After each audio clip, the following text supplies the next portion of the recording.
My name's Lisa Miller, former Deputy Insurance Commissioner, and I've been in the consulting business for about 12 years. And about 2 years ago, I really started noticing the change that Mr. Graganellis is commenting on. And yesterday, just as an exercise for this hearing, I spoke to 3 consumers. The roofing company showed up at their house. One consumer was 84, 186, and 179. Ocala, Jackson County, Washington County. This roofing company has the same pattern in practice. They come in your door, tell you the moon, get you to sign their paperwork, conveniently don't have a business card, can't leave a copy of the contract you sign, and 8 months later, you don't hear from them. And that contract that you sign is the ticket to sue the insurance company and inflate the claim. Mr. Greg Roberts, 86, Air Force veteran. Son died at 56 on his way home from Alaska after burying him. Roofing company showed up at his door. I gave him yours and Cheryl's name. Amazing man. He said, to get them out of my house, I signed it.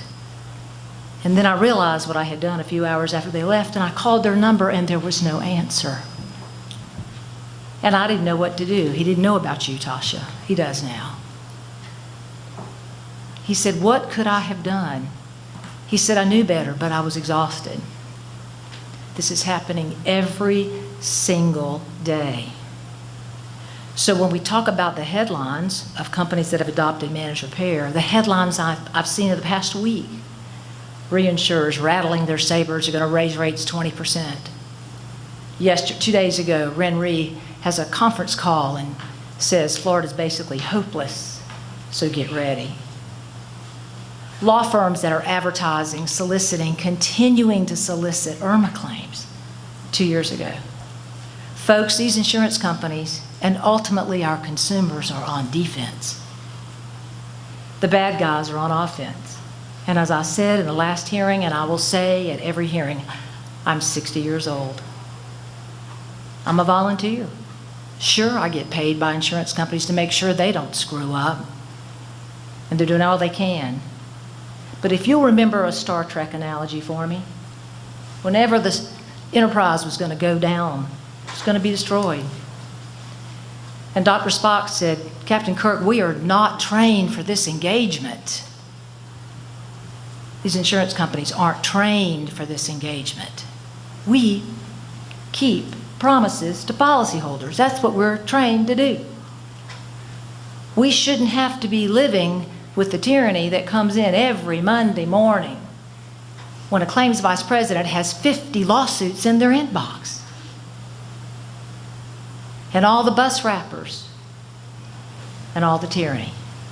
So I am beseeching each and every one of you, this 47%, peanuts in the next 12 months if we don't do something. The red ink all over the financials of these insurance companies is dire. You saw Senator Jeff Brandis' tweet right at the beginning of this session, the most underreported story. And I'm encouraging the reporters to start reporting it. Because in 12 months, we'll have 1 million policies and citizens. Best as these regulators are, you cannot save an insurance company's financials from the crooks that are stealing the money. It's going to continue to hurt our consumers unless we do something about it. Thank you.